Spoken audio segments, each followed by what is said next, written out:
Welcome to our first webinar of 2021. Really excited to kick things off this year with a look back onto 2020, a few things that we've released over the last year that hopefully you're taking advantage of, or maybe are joining today to learn more. So we'll go ahead and get started.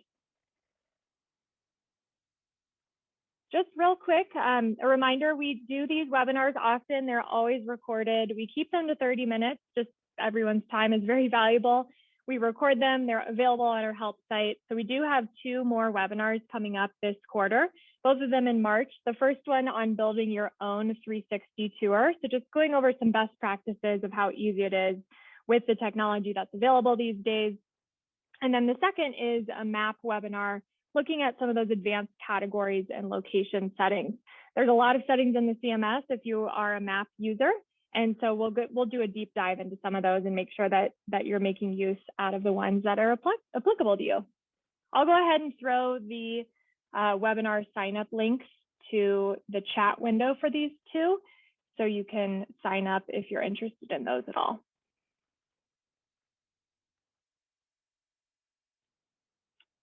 There they are. Some quick intros. My name's Carolyn. I'm the head of the client success team here at Concept3D, and I'm really excited to have Jill with us as well. She's the head of product and is the mastermind behind a lot of the features and functionality that we'll go over today.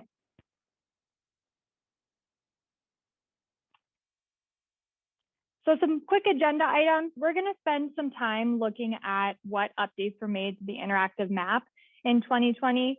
Then we'll spend some time looking at tour updates in 2020, talk a little bit about accessibility updates to both of those features, and then also look a little bit into what excites us about 2021 and what the future of the Concept3D platform holds. So before we jump in, we do want to take a quick poll to those in the audience.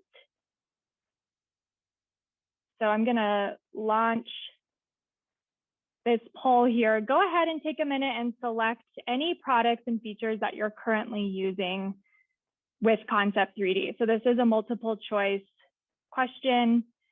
Just go ahead and check any of those boxes there.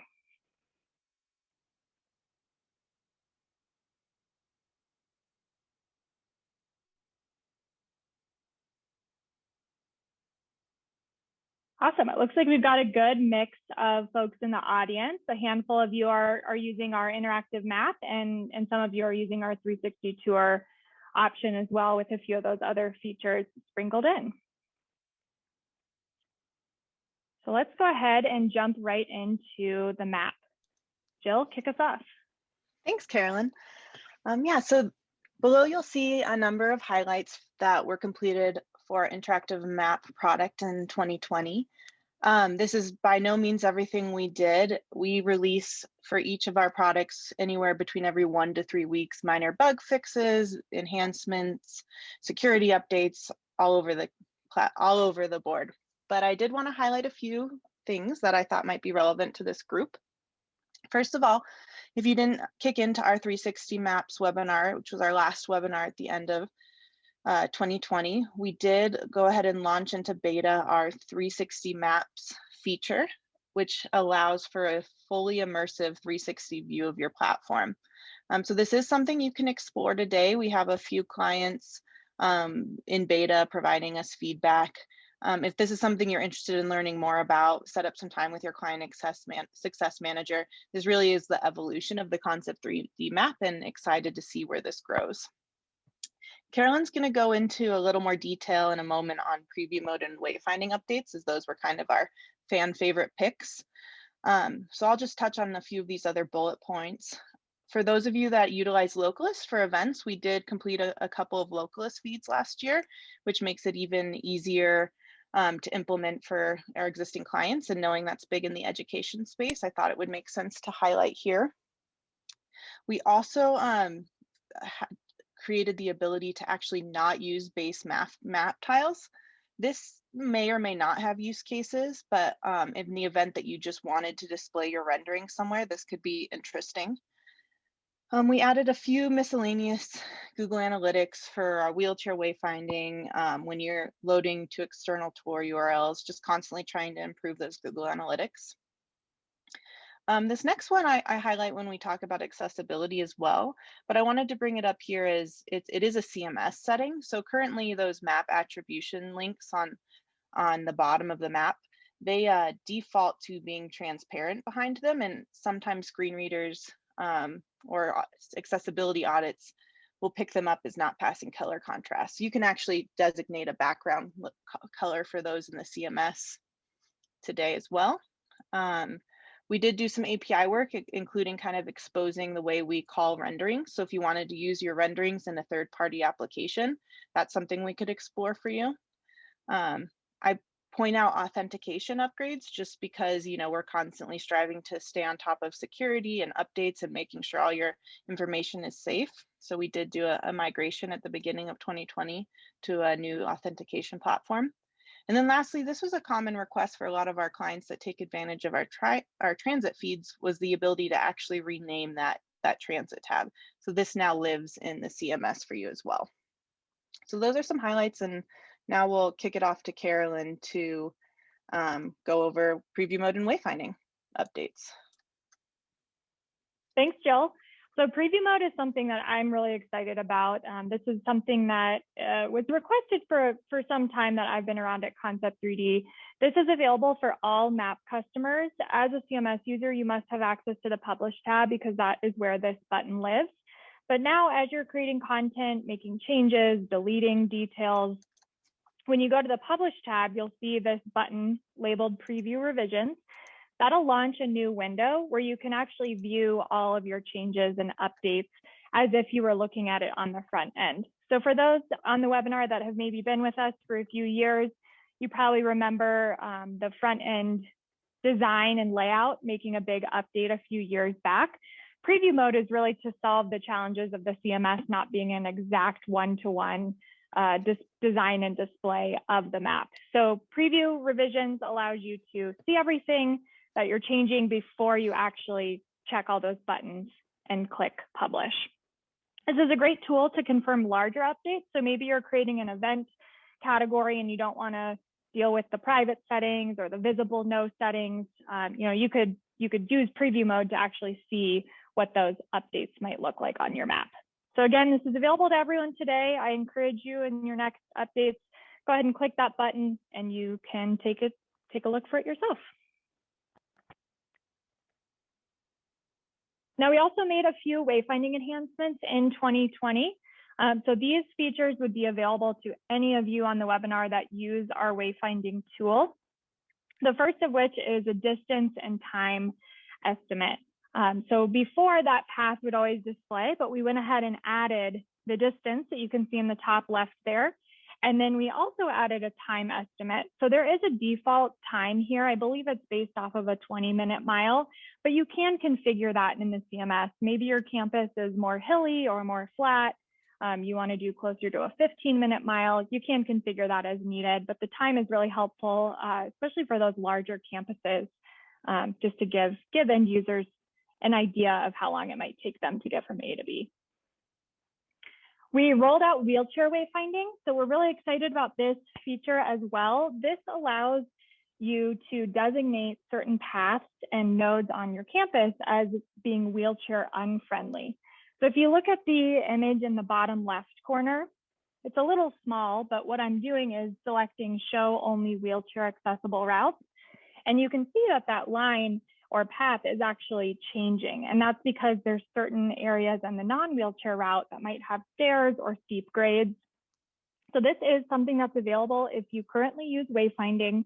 And if you're interested in setting it up, definitely reach out to your client success manager. We can sort of walk you through the process. We can help you with the setup and do it for you, or sort of show you the tools of how to make changes there. Which leads into the last bullet of updates to route management.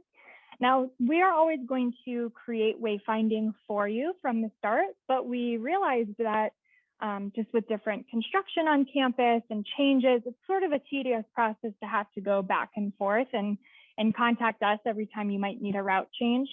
So we made a decent amount of updates to the route management tool inside of the CMS, and we differentiated those different types of nodes visually as well that you can see there, just to make it a little bit easier to manage those those routes and nodes long term.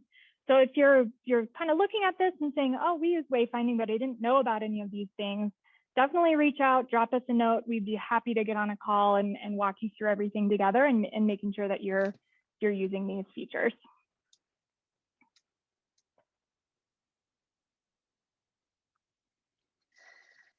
Thanks, Carolyn. So jumping into our 360 tour product and 2020 highlights from that, we have hotspots and forms, which Carolyn is going to go into in more detail again as well. But just to highlight a few other changes, we did make some miscellaneous UI updates. So the stop description, based on some really great client feedback, now opens by default. It can get a little larger.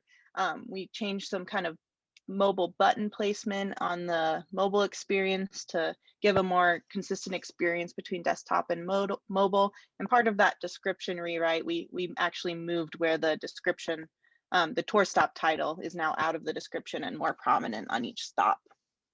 So really excited about those changes and have gotten positive feedback. As always, as you can hear, our client feedback really drives us. So please make sure if there's any thoughts or feedback on any of these things, you're sharing them with your client success manager, because it does make a difference in the choices we make for our product enhancements. We also made a few small VR mode enhancements. In the event that you actually don't want VR mode, you can disable that through the Tour Builder content management system. And you can also start and stop audio and kind of control your audio experience while you're in that VR mode. The media library got a nice facelift. We added search. We really streamlined the delete ability to ensure that you're not deleting content that's in use and you understand where it is if you try to delete it, to just help with any of those accidental deletion or mistakes and general media management. We also improved our password security. We have a new feature where you can autoplay your audio for your main stop audio.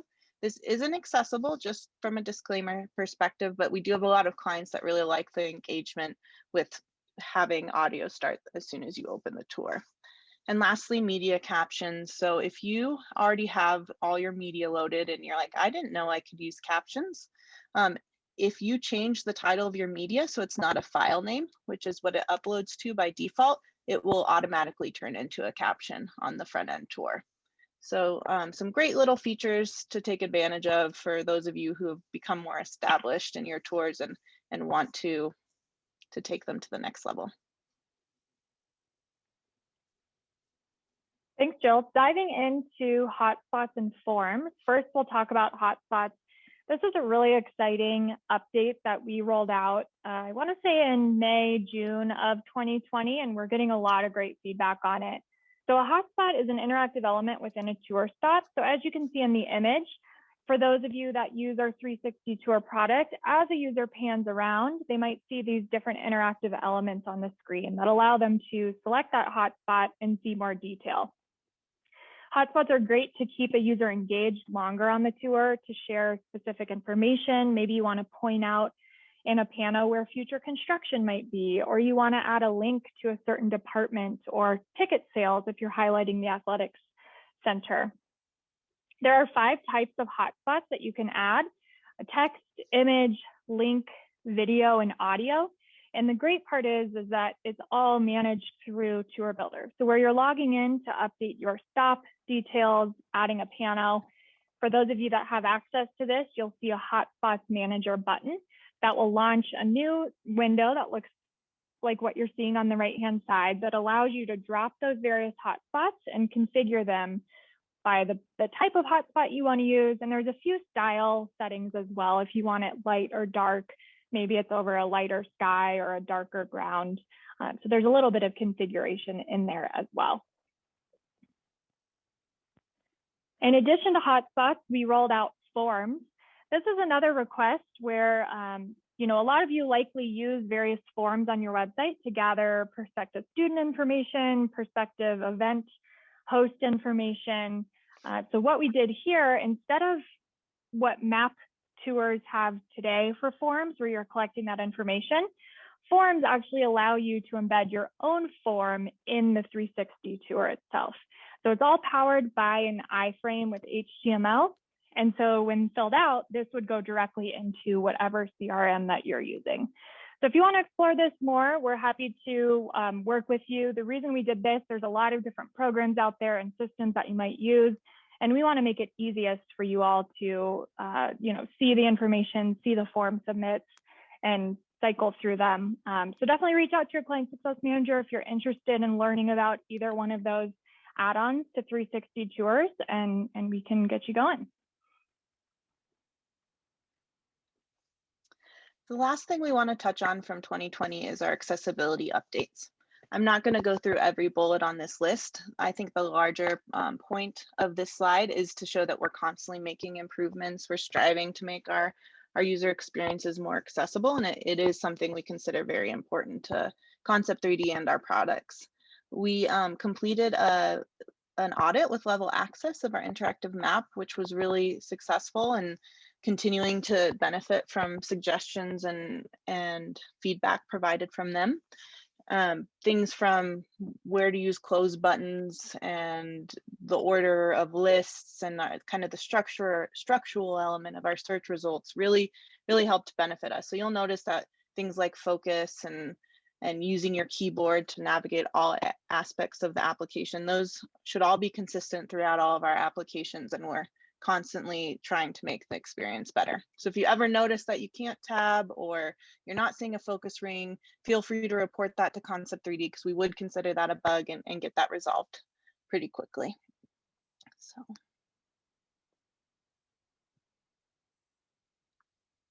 before we take a look at our future updates, we have one more poll for you. I'm going to go ahead and launch this. What product or features are you most excited to see or hear updates about? So it's another multiple choice here with a few options. We would love to know what gets you excited, what you want to get more frequent updates on. We plan to do more webinars like this, either quarterly or at a good cadence to make sure everyone is staying updated on what we're coming out with. So excited to see some results here. They're really all across the board.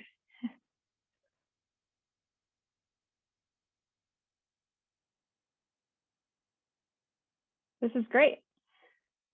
All right, Jill, why don't you kick us off with what we're excited about over here?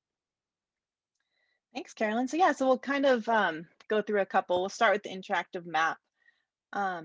These updates are currently in progress, so I can speak to them confidently. We are kind of launching what we call the 3.0 version of our print map. The basis of this was, as we expand our platform to support multiple orientations, a true spinnable map, we wanted to be able to print the map from a different orientation. And to do that, we kind of had to refactor, take a step back, and with that, we're launching a new version that you may not notice a ton of changes with initially, but really sets us up to grow and expand that product. What you will notice is you can print different orientations if you're a client that takes advantage of that. You can turn on and off the compass. You can turn print location markers on and off. So if you want to use the standard numbered marker, you can, or you can use your actual location marker icons as well in the print map. This will launch for OSM clients only at first, but we do plan to launch wider support. Secondly, search enhancements. Very excited to be giving search a little bit of a facelift. We migrated to a new managed search server, and with that, we're getting a few upgrades. Carolyn can remind me, I can get a little geeky about this search topic and it can get a little complicated. So certainly if you're really interested in these, I suggest you reach out to your client success manager and they can explain and talk about what makes the most sense for you. But there's going to be improvements to the way you search terms. Our strict search is getting a few changes. And our CMS in general, right now you can't search for private or invisible locations in the CMS, and you will be able to search for every location in the CMS. So I in particular am excited about that one.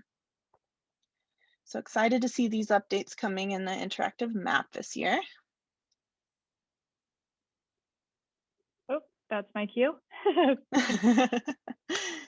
And then speaking to 360 Tour, we are going to do an accessibility audit with level access of our front end tour. So excited about that to get some good feedback and continue to make accessibility improvements there. We are focusing on multiple user support, so you can actually have multiple user logins, just like you can on the map with our 360 tour. Um, we've gotten a lot of good feedback about the welcome modal and wanting a more unique experience, adding a video. Some clients have actually gotten creative and used our iframe form tool to kind of create a version of this. So we want to do that the right way. So I expect to see some updates there. And then the next two are a little more open-ended. I know that they'll be worked on in 2021, but I'm not sure you'll see when you'll see live changes.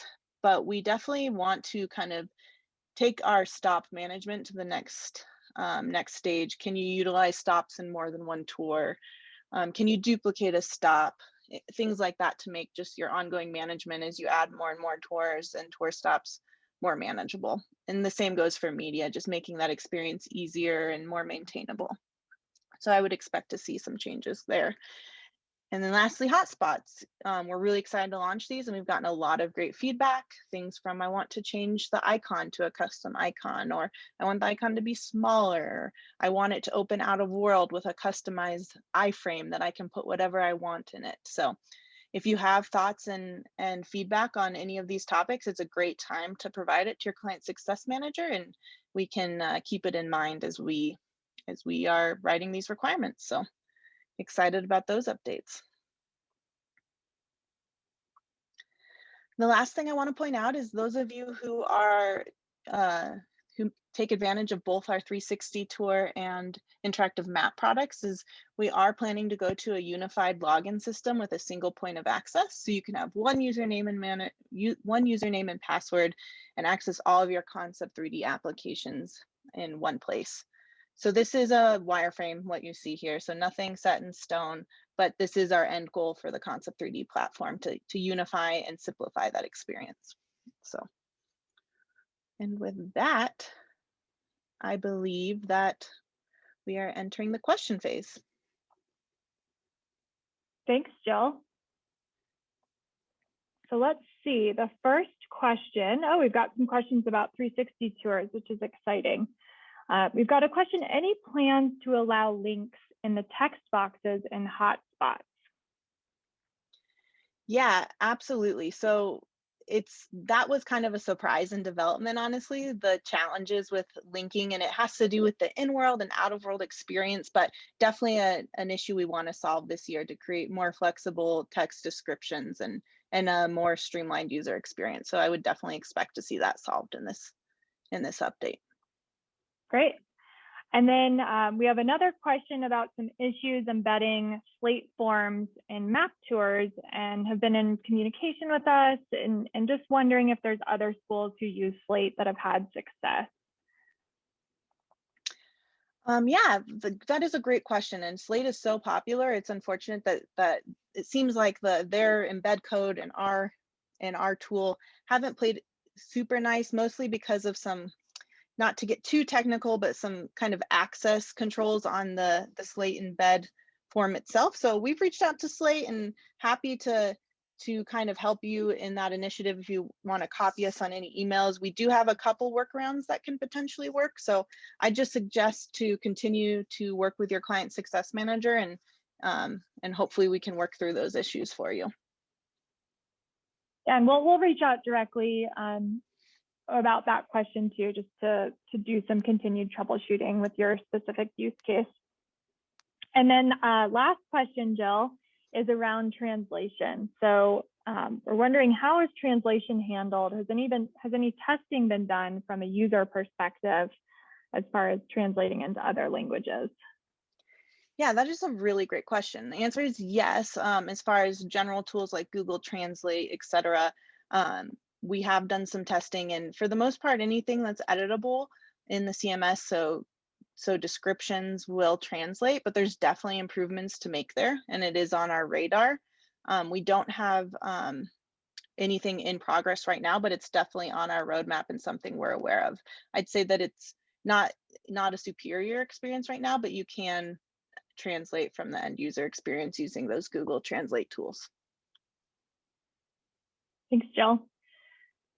All right, well, that wraps up Q&A. If you have any other questions or want to show this webinar to someone else on your team that wasn't able to join, we will post the live recording on our help site in the next few days. So please take a look there, and also feel free to reach out to us if you want to discuss anything in more detail about your specific use case or exploring some of these features and new functionality. And we'll see you at our next webinar in March. Thanks, everyone. Have a good day.